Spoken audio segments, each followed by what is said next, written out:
The ink stain on Zelda Dawson's fingertips was darker than the New Mexico sky at midnight, and she wiped her hands on her apron as she stared at the finished manuscript sitting on her writing desk, wondering if anyone would ever read the words that had poured from her soul over the past 6 months.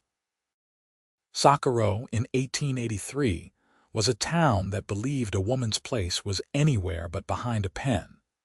And Zelda had learned that lesson the hard way when she had submitted her first story to the local newspaper under her own name 2 years earlier. The editor, Mr. Pemberton, had barely glanced at it before handing it back with a patronizing smile that made her want to throw his inkwell at his balding head.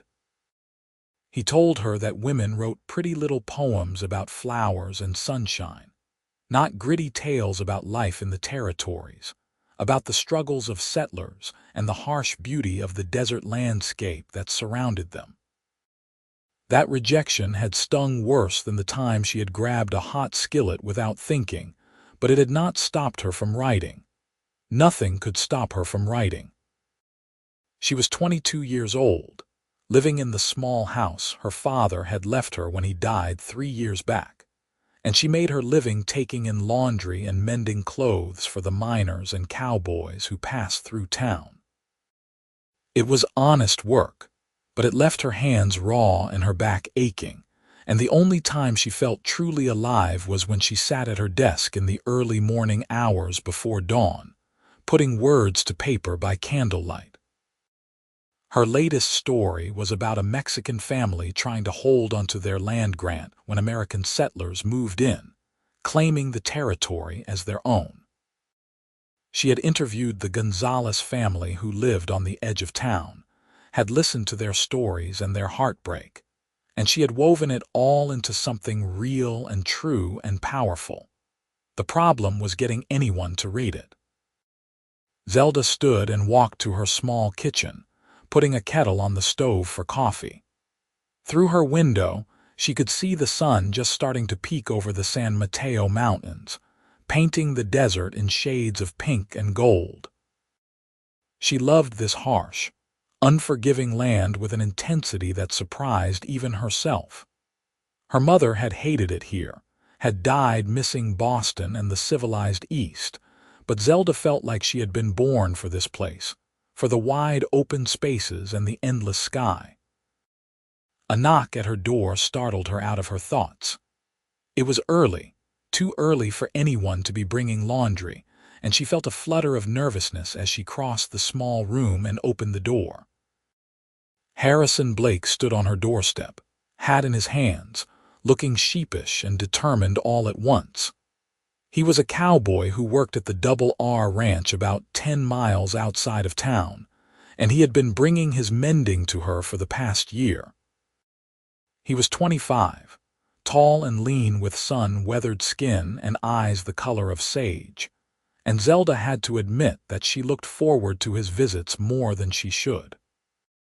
He always treated her with a respect that most men in Socorro did not bother with, asking her opinion about things happening in town, talking to her like she had a brain in her head instead of just capable hands for washing shirts. "Miss Dawson," he said, his voice low and a bit uncertain. "I hope I am not calling too early." "Not at all, Mr. Blake," she replied, stepping back to let him in. "I was just making coffee. Would you like some?" "That would be much appreciated, thank you." He followed her inside, and she noticed he was holding a rolled-up newspaper in addition to his hat. Her heart gave an odd little jump. "Is something wrong?" she asked as she poured 2 cups of coffee from the pot she always kept ready. Harrison took the cup she offered and sat down at her small table when she gestured to the chair. He looked nervous, which was unusual for him. He was normally the calm, steady sort, the kind of man who could face down a stampeding bull without flinching. "I need to tell you something," he said finally, "and I do not think you are going to like it much." Zelda sat down across from him, her hands wrapped around her own cup. "Go on." He unrolled the newspaper and spread it on the table between them. It was the Socorro Sun, the same paper that had rejected her work years before. But there on the front page was a story, her story, the one about the Gonzalez family. Every word was exactly as she had written it, except for one crucial detail. The byline read, Harrison Blake. She stared at the newspaper, her mind struggling to make sense of what she was seeing. Her words, her story, his name. "I can explain," Harrison said quickly, his voice urgent. "Please let me explain before you throw that coffee in my face, which I would rightly deserve." "You stole my work," Zelda said, and her voice came out flat and cold. "You came to my house pretending to be friendly and you stole my manuscript." "No," he said, leaning forward. "I mean, yes, I submitted it, but I did not steal it. You gave it to me." She searched her memory, trying to remember. 2 weeks ago, Harrison had come by with some shirts that needed buttons replaced. They had talked, as they always did, and she had been frustrated that day, venting about how Mr. Pemberton refused to even read submissions from women anymore. Harrison had asked to see what she was working on, and she had been so pleased that someone wanted to read her words that she had shown him the manuscript. He had read it right there, standing in her kitchen, and when he finished, he had looked at her with something like awe. "This is incredible," he had said. "This should be published." "It never will be," she had replied bitterly. "Not with my name on it." And then Harrison had said something she had not quite caught, and she had handed him the manuscript to look at more closely, and he had left with it along with his mended shirts. She had assumed he was just borrowing it to read again. "I asked you if I could try to get it published," Harrison said now. "Maybe you did not hear me properly, or maybe I did not speak clearly enough, but I asked. And when you handed it to me, I took that as permission." "Under your name?" Zelda demanded, her voice rising. "You asked if you could submit my work under your name." "I did not specify that part," he admitted, having the grace to look ashamed. "But I knew it was the only way it would get read. I knew Pemberton would toss it out without even looking at it if he saw a woman's name on it." "So you put yours instead." She stood up, too agitated to sit still. "You took credit for my work." "I did not want the credit," Harrison said, standing as well. "I wanted your words to be read. I wanted people to know this story. Look." He pointed at the newspaper. "People are talking about it all over town. I was at the general store yesterday, and 3 different people mentioned this article to me. They said it was powerful, that it made them think about things differently. Your words are changing minds, Zelda." She hated that hearing him say that made something warm bloom in her chest, even as she was furious with him. "But they think you wrote it. I know. And that is why I came here this morning." He reached into his jacket pocket and pulled out another folded piece of paper. "I wrote a letter to Mr. Pemberton. I am going to tell him the truth, that you wrote every word, that I just submitted it because I knew he would not look at it otherwise. I am going to make sure everyone knows it was your work." Zelda took the letter from him and read it. It was short and direct, explaining exactly what he had done and why, and giving her full credit as the author.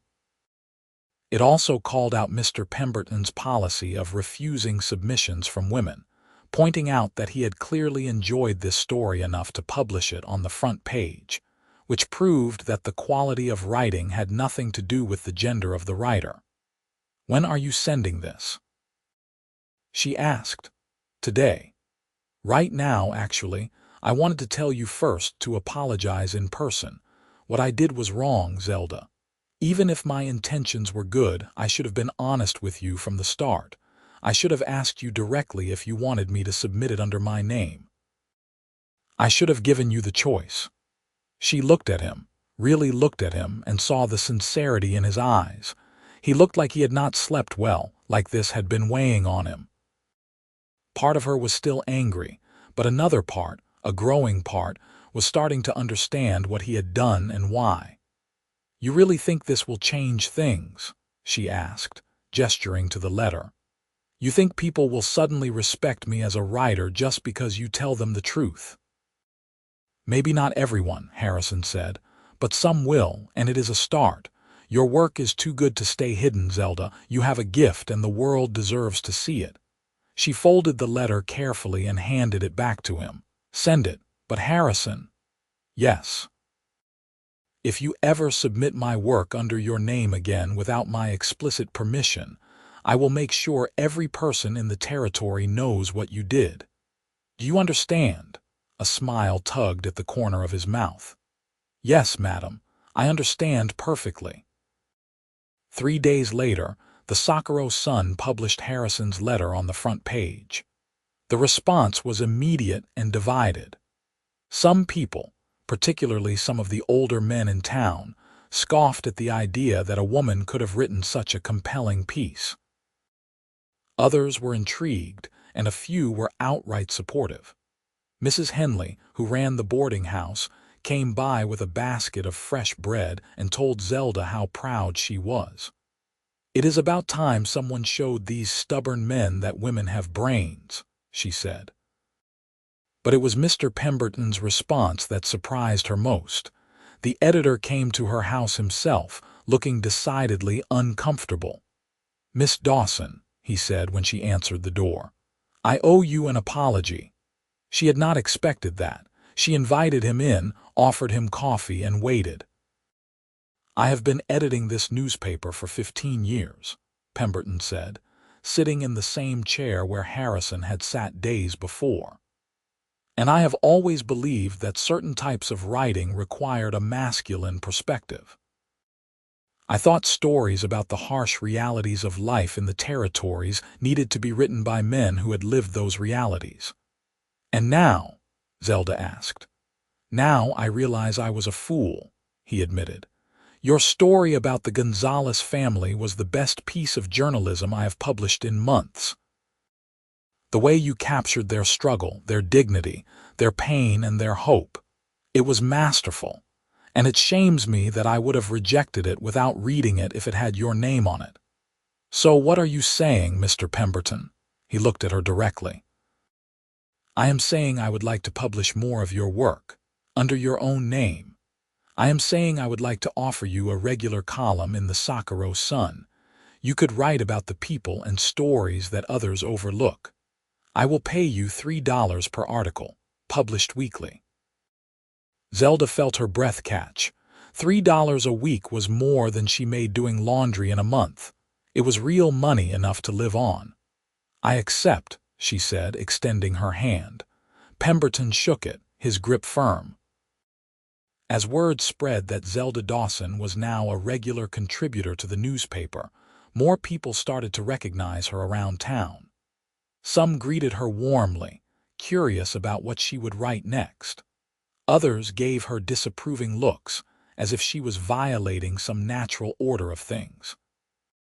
She tried not to let either reaction affect her too much. She had work to do. Harrison stopped by a few days after her meeting with Pemberton, ostensibly to pick up some mending, but really, she suspected, to see how she was doing. I hear congratulations are in order, he said, leaning against her doorframe in that easy way he had. You hear correctly, she replied, unable to keep the smile off her face. I have you to thank for it, I suppose, even if your methods were questionable. I will take questionable methods if they get the right results, he said. Are you working on something new, always? She hesitated, then said, Would you like to read it? His face lit up. I would be honored. She invited him in and showed him the draft of her next article, which was about the Chinese workers who had helped build the railroad and who now ran several businesses in town, despite facing considerable discrimination. Harrison read it slowly, carefully, and when he finished, he looked at her with that same expression of awe she had seen before. You have a way of seeing people, he said softly, really seeing them, not just who they are on the surface, but who they are underneath. It is a rare gift. Thank you, she said, feeling a warmth spread through her chest that had nothing to do with the coffee she was drinking. They started spending more time together after that. Harrison would stop by in the evenings after his work at the ranch was done, and they would sit on her small porch and talk for hours. He told her about growing up in Kansas, about how he had come west after his parents died of influenza when he was 18. He had worked as a cowboy for 7 years now, moving from ranch to ranch, never staying anywhere too long. "Why Sakura?" she asked one evening as they watched the sunset paint the sky in brilliant oranges and purples. "Honestly, the land. The ranch I work for has good people running it, and the country out here is like nothing I have ever seen. It gets in your blood." He paused, then added, "Plus there is this woman in town who writes the most incredible stories, and I like talking to her." Zelda felt her cheeks warm. "Harrison Blake, are you flirting with me?" "Have been for months, actually," he admitted with a grin. "I was starting to think you had not noticed." "I noticed," she said softly. "I was just not sure if it was appropriate, given that you are a customer." "Well, I do not have any mending that needs doing right now," he pointed out. "So technically, I am not a customer at this moment." "Technically," she agreed, her heart beating faster. He reached over and took her hand, his calloused fingers gentle against hers. "Zelda Dawson, I think you are the most remarkable woman I have ever met. You are talented and brave and stubborn as a mule when you set your mind to something. Would you allow me to court you properly?" She looked at him, this cowboy who had believed in her words enough to risk looking like a thief, who had confessed his deception and made it right, who looked at her like she was something precious and powerful all at once. "Yes," she said, "I would like that very much." The courtship was different from what Zelda had imagined romance would be like. Harrison was not flowery or poetic. He showed his affection through actions rather than words. He fixed the loose board on her porch steps. He brought her coffee beans from the general store because he knew she preferred the darker roast. He sat quietly in the corner and read while she wrote, providing company without distraction. And when her articles were published each week, he was the first one to buy a copy of the newspaper, reading her words with obvious pride. For her part, Zelda found herself falling in love in the spaces between words. It was in the way Harrison listened to her ideas for stories, taking them seriously and offering thoughtful suggestions. It was in how he never once suggested that her writing was less important than his work at the ranch. It was in the quiet evenings on her porch, his hand in hers, both of them content to simply be together. Her writing flourished. Each week she published a new article that shone a light on some overlooked corner of Sakura and its people. She wrote about the widow who ran a successful cattle operation despite the men who tried to cheat her. She wrote about the Apache scout who worked with the army, torn between two worlds. She wrote about the Mexican midwife who had delivered half the babies in town, but was never invited to the ladies' social gatherings. Her words made people uncomfortable sometimes, but they also made them think, and more, they made them change. 6 months into their courtship, Harrison took Zelda out to the Double R Ranch to meet his boss, Mr. Rafferty, and his wife. It was a beautiful spread, thousands of acres of rangeland with the mountains rising in the distance. Mrs. Rafferty was a forthright woman in her 50s who had read every one of Zelda's articles.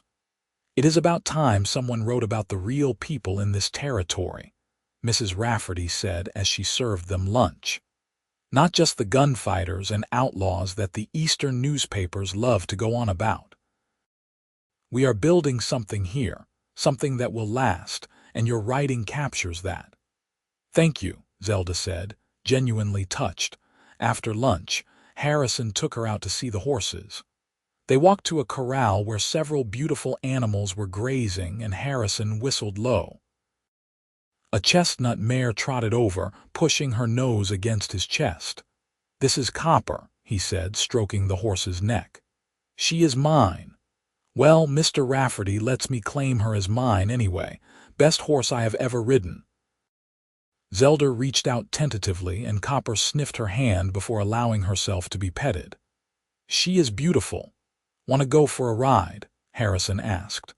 "I can saddle up Copper and Daisy, that gray over there. She is gentle." They rode out into the rangeland, and Zelda felt a sense of freedom she had never experienced before. The wind in her hair, the powerful animal beneath her, the vast landscape stretching in every direction. Harrison rode beside her, pointing out landmarks, telling her stories about cattle drives and roundups. They stopped at a small creek, letting the horses drink, and sat on a flat rock in the shade of a cottonwood tree. "I have been thinking," Harrison said, his voice serious, "about the future." "What about it?" "I have saved up some money. Not a lot, but enough. Mr. Rafferty said if I wanted to, I could lease a piece of land from him and start building my own herd. It would be hard work, and it would be years before it would pay off properly, but it would be mine." "Ours, if you were willing." Zelda's heart started to race. "Harrison, what are you asking?" He turned to face her fully, taking both her hands in his. "I am asking if you would marry me, Zelda. I know I am just a cowboy without much to my name, and you are becoming famous with your writing. But I love you. I love your fierce heart and your brilliant mind and the way you see the world. I want to build a life with you if you will have me." She thought about her small house in town, about her writing desk and her independence. She thought about the life she had built for herself after her father died, how she had fought to be taken seriously as a writer. Marriage could complicate that. Some women stopped working when they married, their husbands expecting them to focus solely on home and family. But when she looked at Harrison, she did not see a man who would try to cage her. She saw someone who had helped set her free. "I will marry you on one condition," she said. "Name it. I keep writing. My column, my articles, whatever stories I want to tell. That does not stop when I become your wife." "I would never want it to stop," Harrison said firmly. "Your writing is part of who you are. I fell in love with the woman who writes those words. Why would I want to change that?" "Then yes," she said, smiling so widely her cheeks hurt. "Yes, I will marry you." He kissed her there under the cottonwood tree, and it was gentle and sweet and full of promise. They were married 3 months later in a simple ceremony at the small church in Socorro. Mrs. Henley and her husband stood up for them, along with Mr. and Mrs. Rafferty. Mr. Pemberton came, looking pleased with himself as if he had somehow arranged the match. Even the Gonzalez family came, bringing a beautiful hand-woven blanket as a wedding gift. Zelda wore a simple blue dress that she had made herself, and Harrison wore his best suit, his hair slicked back and his face nervous and happy all at once. When the preacher pronounced them man and wife, Harrison kissed her like she was the most precious thing in the world. They moved into a larger house on the edge of town, one with enough room for Zelda's writing desk and all of Harrison's books about ranching and animal husbandry. Harrison started his leasing arrangement with Mr. Rafferty, and he would leave early each morning to work with his small but growing herd. Zelda continued writing her weekly column, but she also started working on something new, something bigger. "It is a book," she told Harrison one evening as they sat together after dinner. "About life in Socorro, about all the people I have written about and more. A complete picture of what it is like to live in the territories during this time." "That sounds ambitious," Harrison said, but his eyes were proud. "How can I help?" she laughed. "Just keep believing in me. That is all I need." The book took 2 years to write. During that time, Zelda continued publishing her weekly articles, and her reputation as a writer grew beyond Socorro. Papers in Albuquerque and Santa Fe started reprinting her work.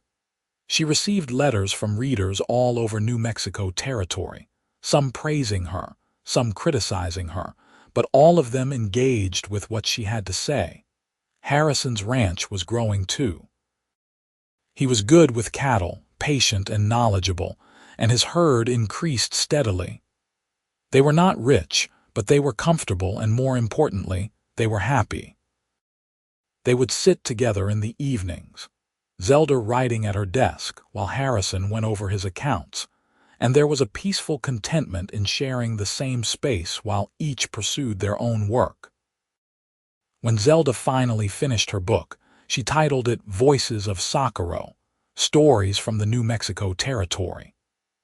She sent the manuscript to a publisher in Boston, the same city her mother had missed so desperately, though Zelda barely remembered it. 3 months later, she received a letter back. They wanted to publish it. The day the letter arrived, Zelda ran to find Harrison. He was out mending a fence line, and when he saw her running toward him, he dropped his tools and hurried to meet her, clearly worried something was wrong. "They want to publish it," she said, breathless and laughing and crying all at once. "Harrison, they want to publish my book." He picked her up and spun her around, whooping with joy.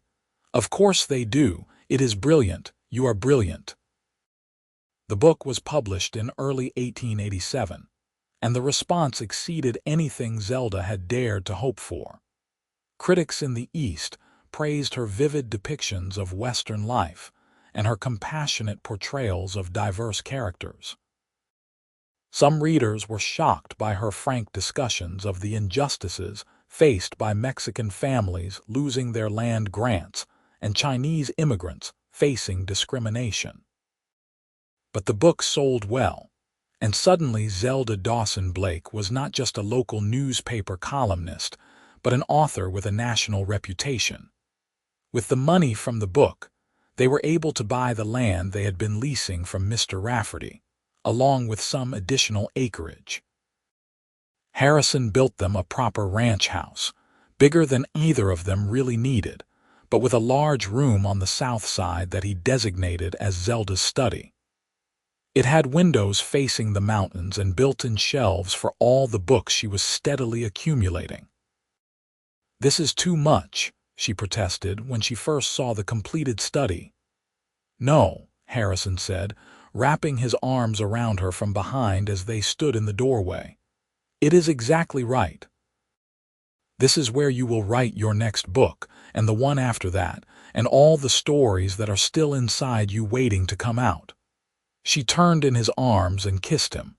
"How did I get so lucky?" "I think luck had nothing to do with it," he said. "I think maybe we just recognized something in each other.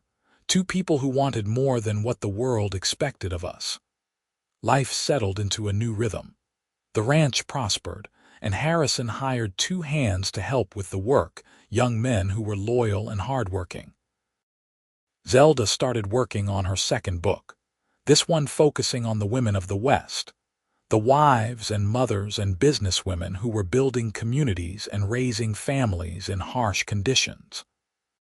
She traveled throughout New Mexico Territory, conducting interviews and gathering stories, and Harrison traveled with her when he could, watching her work with admiration.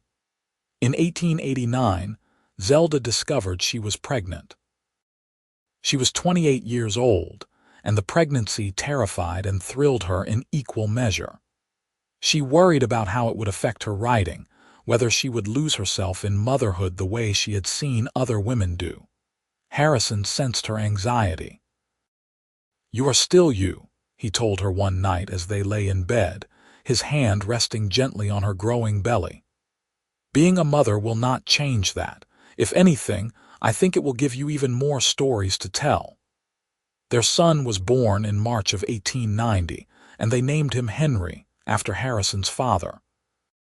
He was a healthy baby with his father's sage green eyes and his mother's determination, announcing his presence in the world with a lusty cry that made the midwife laugh. Zelda fell in love with her son instantly, but she was also exhausted in a way she had never experienced before. The sleepless nights, the constant demands, the way her body was no longer entirely her own. She felt guilty for resenting it sometimes, for missing the long hours she used to spend at her writing desk. Harrison stepped up in ways that surprised her and apparently scandalized some of their neighbors. He would come in from working the ranch and immediately take Henry, walking him around the house while singing off key cowboy songs, changing his diapers without complaint, getting up in the middle of the night so Zelda could sleep. When Mrs. Henderson from the neighboring ranch commented that it was not proper for a man to do women's work, Harrison replied mildly that it was not women's work, it was parents' work, and he was Henry's parent just as much as Zelda was. When Henry was 6 months old, Zelda started writing again. It was different now, stolen hours during naps and in the early morning before the baby woke, but the words still came. Her second book was published to even greater acclaim than the first, and she was invited to give a lecture in Santa Fe. "Go," Harrison said when she hesitated. "Henry and I will be fine for a few days. You should be there to talk about your work." So she went, and she stood in front of a room full of people and talked about the importance of documenting the real West, not the romanticized version that Eastern writers were so fond of. She talked about giving voice to the voiceless, about using words to create change. And she talked about how grateful she was to have a partner who supported her work completely, who had never asked her to be less than who she was. When she came home, Harrison and Henry were waiting for her at the door, and she felt her heart swell with love for both of them. The years passed. Henry grew into a curious, energetic little boy who loved horses and books in equal measure. Zelda published 2 more books and continued writing her newspaper column, which was now syndicated in papers throughout the Southwest. Harrison's ranch became one of the most successful in the region, known for the quality of his cattle and the fairness with which he treated his workers. In 1894, Zelda was pregnant again. This time she was less anxious, more confident in her ability to balance motherhood and her writing career. Their daughter was born in December, and they named her Rose. She was a quiet baby, observant and calm, and she seemed content to sit in her mother's study while Zelda wrote, playing with blocks or looking at picture books. Sakura was changing too. The railroad had brought more people, more commerce, more growth. The town that had once been a rough frontier settlement was becoming civilized, with proper schools and churches, and even a small library. Zelda served on the library board, helping to select books and organize fundraisers. She made sure they had books by women authors, by Mexican authors, by anyone whose voice might otherwise be overlooked.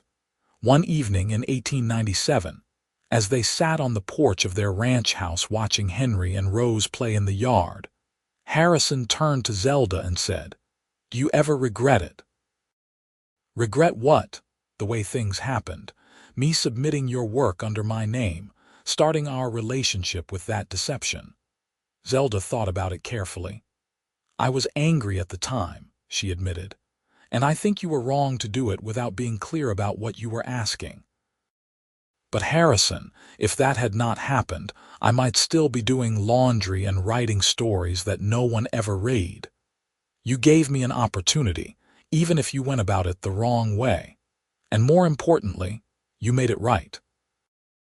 You told the truth and gave me credit, even though it would have been easier not to." "I could never have lived with myself if I had not told the truth," he said. "Your words deserve to be known as yours." "And now they are," she said, reaching over to take his hand. Everything worked out exactly as it should have. As the 1890s drew to a close, Zelda's reputation as one of the foremost writers about the American West was firmly established.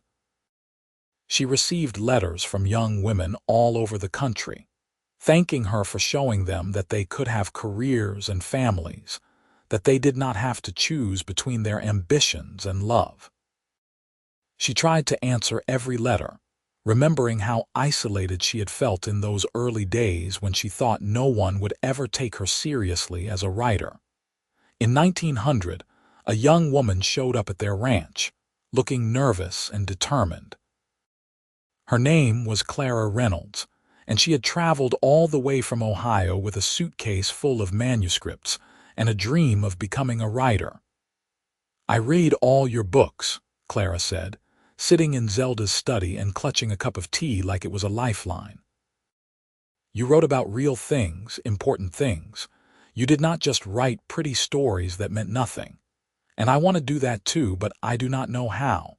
No one back home takes me seriously." Zelda saw herself in this young woman, saw the same fierce determination and hunger to be heard. "Let me read your work," she said. Clara's writing was raw but showed promise.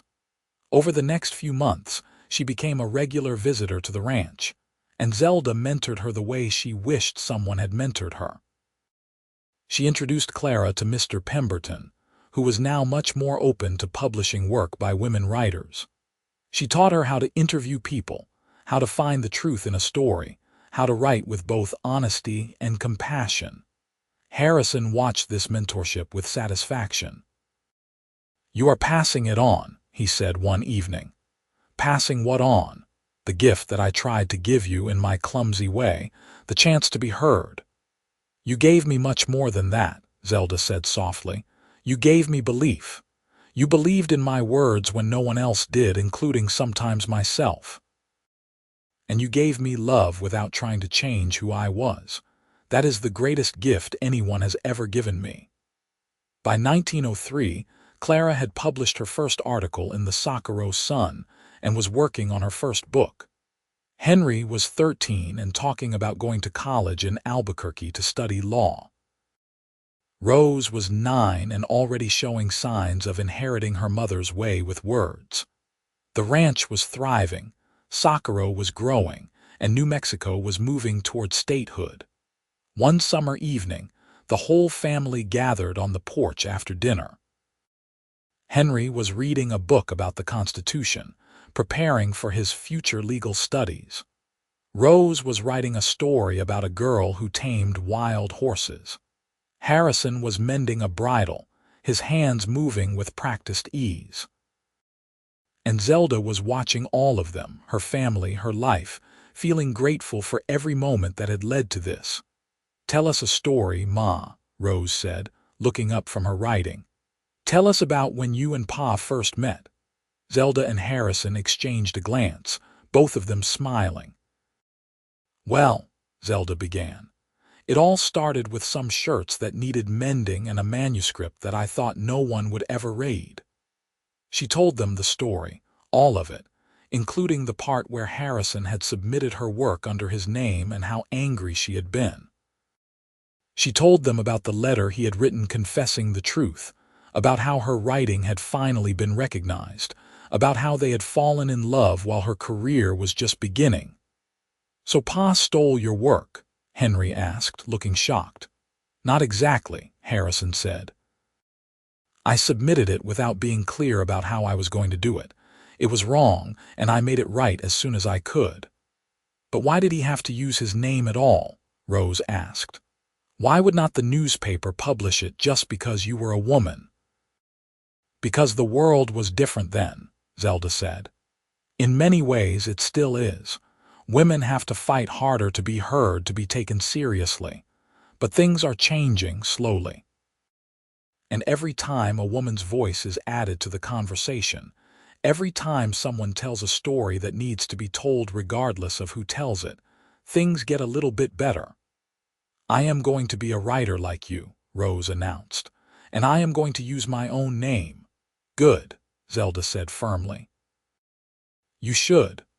By the time you are grown, hopefully, the world will be ready to hear women's voices without question." That night, after the children were asleep, Zelda and Harrison lay in bed together, his arm around her shoulders, her head resting on his chest. "Do you ever wonder what would have happened if I had not submitted that story?" Harrison asked quietly. "Sometimes," Zelda admitted, "but I think I would have found another way eventually, I was too stubborn to give up. Though it probably would have taken much longer, and I might never have met you." "That would have been the real tragedy," Harrison said, kissing the top of her head. "Everything else I could live without, but not you. You are getting sentimental in your old age," Zelda teased. He was 42 now, his hair starting to show threads of silver at the temples. "I have always been sentimental about you," he replied. "I just hide it better in public."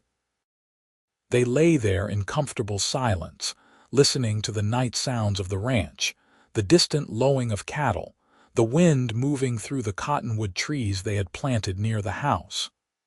"I am glad you told the truth," Zelda said finally. "That day when you came to my house with the newspaper. You could have kept quiet, could have taken the credit and no one would have known. But you did not. That is when I really started to fall in love with you, I think, when I saw that you cared more about what was right than about how it made you look." "I nearly lost you that day," Harrison said. "You were so angry." "I had every right to be angry, but you made it right and that mattered. It still matters." In 1905, Zelda published what would become her most famous book, A Comprehensive History of Women in the Southwest. It featured interviews with dozens of women from all walks of life, Mexican and Anglo and Native American, rich and poor, educated and illiterate. It was a massive undertaking that took 3 years to research and write, and when it was published, it was hailed as a masterwork. Universities started using it in their history courses. Suffragists quoted from it in their speeches, and women everywhere saw their experiences validated and recorded for posterity. The success of the book brought more attention than Zelda had ever experienced before.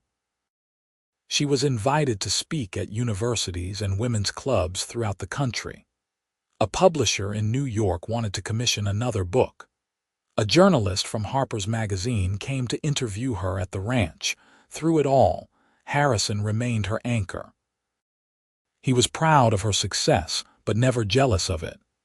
He ran the ranch, raised their children, and supported her career without ever making it seem like he was sacrificing for her. When people asked him how he felt about his wife being more famous than he was, he would reply simply, "She is the most talented person I have ever met. Why would I be anything but proud?" Henry went off to college in 1907, and the house felt emptier without him. Rose, now 13, threw herself into her own writing with renewed passion, perhaps trying to fill the space her brother had left. She wrote constantly, stories and poems and observations about life on the ranch, and Zelda could see real talent developing. In 1909, after New Mexico became a state, there was talk of nominating Zelda for a position on the state education board. She was conflicted about it, worried that politics would take time away from her writing. But Harrison encouraged her to at least consider it. "You have spent your career giving voice to people who were not being heard," he pointed out. "This would be a chance to make changes in the system itself, to help create schools that serve all children, not just the privileged few." She ended up declining the nomination, but she did agree to serve as an advisor, helping to develop curriculum that included more diverse perspectives and more women's voices in the history books. By 1912, both Henry and Rose were grown. Henry had returned to New Mexico after finishing law school and was practicing in Albuquerque, fighting for land rights for Mexican families, carrying on his mother's legacy in his own way. Rose had published her first novel at the age of 21, a coming-of-age story about a girl growing up on a ranch in New Mexico. Critics compared her favorably to her mother, though Rose was developing her own distinct voice. Harrison was 54 now, still running the ranch, though he had hired a foreman to handle more of the daily operations. Zelda was 51, and while her hair was showing gray and there were lines around her eyes, she still wrote every day, still felt that same fire to tell stories that mattered. They took a trip that year, just the two of them, traveling to California to see the ocean. Zelda had never seen the Pacific, and she stood on the beach in San Francisco, watching the waves crash against the shore, feeling the same sense of awe she felt looking at the New Mexico mountains. "It is all so big," she said to Harrison as they walked along the sand. "The world is so much bigger than Socorro." "But Socorro is where your heart is," Harrison replied, "where our life is." "Yes," she agreed, "I would not want to be anywhere else." They returned home to the ranch, to the land they had built their life on, and settled back into their comfortable routines. Zelda started working on her memoirs, reflecting on her journey from a laundry woman who wrote in secret to an acclaimed author. She wrote honestly about the challenges, about the discrimination she had faced, about her anger when Harrison had submitted her work under his name, and her eventual understanding of why he had done it. "You think people will judge me harshly for what I did?" Harrison asked when he read that section of the manuscript. "Some might," Zelda admitted. "But you told the truth yourself publicly over 30 years ago. You have nothing to be ashamed of." "And I want to be honest about how complicated things were, how sometimes even well-meaning people make mistakes, and what matters is whether they make things right." The memoirs were published in 1915 to strong reviews. Readers appreciated Zelda's honesty, her willingness to discuss not just her triumphs, but also her struggles and doubts. Young women wrote to her saying that reading about her journey gave them courage to pursue their own dreams. In 1918, when Zelda was 57, she received word that she was being awarded an honorary doctorate from the University of New Mexico for her contributions to literature and her work documenting the history and people of the Southwest. It was the first time the university had given such an honor to a woman, and Zelda felt the weight of that significance. Harrison accompanied her to Albuquerque for the ceremony, along with Henry, Rose, and Rose's new husband. Standing on that stage in her academic robes, Zelda thought about the young woman she had been, sitting at her writing desk before dawn, wondering if anyone would ever care about her words. She thought about Harrison showing up at her door with that newspaper, her words in print under his name, and the complicated journey that had followed. In her acceptance speech, she talked about the importance of truth and integrity in writing. She talked about the responsibility that came with telling other people's stories. And she talked about partnership, about how her success had been possible because she had a husband who believed in her talent and supported her work without reservation. "There was a time when the only way my writing could be published was under a man's name," she said. "But my husband, Harrison Blake, made sure that deception did not stand. He told the truth, even though it would have been easier not to. And in doing so, he helped open doors not just for me, but for other women writers who came after. True partnership means supporting each other's dreams and being willing to do what is right even when it is difficult. That is what he gave me, and that is what I have tried to give to others through my work." Harrison was in the audience, his eyes bright with tears he was too proud to let fall in public. Later, when they were alone in their hotel room, he held her close and said, "I am so proud of you. I have been proud of you since the first moment I read your words." They returned to Socorro, to their ranch, to the life they had built together. Zelda continued to write, though she was slowing down a bit, her energy not quite what it had been. But the words still came, still demanded to be written. She started a project interviewing veterans of the Great War who had returned to New Mexico, documenting their experiences and struggles as they tried to rebuild their lives. In 1922, Henry made them grandparents for the first time. His wife gave birth to a daughter, and they named her Zelda after her grandmother. When they brought the baby to visit the ranch, Zelda held her namesake and felt a profound sense of continuity, of her story extending into the future.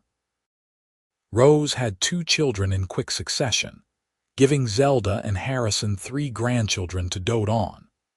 The ranch house that had felt too empty when Henry and Rose left home was suddenly full of life again, with visits and holiday gatherings and the laughter of children. Harrison was in his 60s now, finally stepping back from the daily operations of the ranch. He spent more time reading, gardening, and taking long walks with Zelda. They would walk out to the creek where he had proposed all those years ago, sitting on that same flat rock in the shade of the cottonwood tree, holding hands and talking about their life together. "I never imagined this," Harrison said one afternoon in 1925. They were both in their 60s now, their hair gray, their faces lined with years of laughter and worry and love.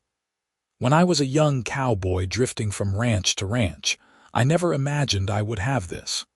A home, a family, a wife who changed the world with her words." "I did not change the world," Zelda protested. "You changed it for the people whose stories you told," Harrison replied. "You changed it for the women who came after you and saw that they could have careers and be taken seriously. You changed my world completely. That seems like enough to me." Zelda leaned her head on his shoulder, feeling the solid warmth of him, this man who had been her partner for over 30 years. "I could not have done any of it without you." "That is not true," he said gently. "You would have found a way, but I am glad I could be part of it." They sat there in the shade as the afternoon faded into evening, 2 people who had found each other against the odds and built something lasting. Around them, the New Mexico landscape stretched vast and beautiful, the land they had both fallen in love with, the land that had witnessed their entire story. In the years that followed, Zelda published one more book, a collection of her newspaper columns spanning 4 decades, showing the evolution of Socorro and the Southwest. It was a chronicle of change, of progress and setbacks, of ordinary people doing extraordinary things. The book was dedicated to Harrison with the simple inscription, "To my partner in all things who saw me when others looked away." They grew old together on the ranch, surrounded by family and the land they loved. Zelda wrote until the very end, her hand never quite steady anymore but still able to form the words that needed to be said. Harrison was always nearby, reading in the corner of her study or working in the garden just outside her window, his presence a comfort and a constant. When they celebrated their 40th wedding anniversary in 1929, their children and grandchildren gathered at the ranch for a big party. Rose had become a successful novelist in her own right, though she always credited her mother as her greatest influence and teacher. Henry was a respected lawyer and advocate, fighting for justice the way his mother had fought for truth in her writing. The grandchildren were growing up confident and curious, encouraged to pursue whatever dreams called to them. That evening, after the party had wound down and the guests had left, Zelda and Harrison sat on their porch watching the sunset, just as they had done thousands of times before. "If you could go back," Zelda said, "would you do anything differently?" Harrison thought about it. "I would have been more clear with you from the start about submitting your work under my name. I would have given you that choice explicitly, but everything else," he shook his head. "No. Every moment led us here to this life, to this love. I would not change a thing." "Neither would I," Zelda said, taking his hand. "Even the hard parts, even the mistakes, they were all part of the journey." They sat together as the sky turned from gold to purple to deep blue, as the stars began to appear one by one over the New Mexico desert. 2 people who had started with a deception that became an honest partnership, with words stolen that became words celebrated, with a chance meeting that became a lifetime of love. Their story was one of many in the great tapestry of the American West, but it was theirs, authentic and true, written in ink and blood and years of shared dreams. And in the end, that was all that mattered. They had found each other, believed in each other, and built something beautiful together.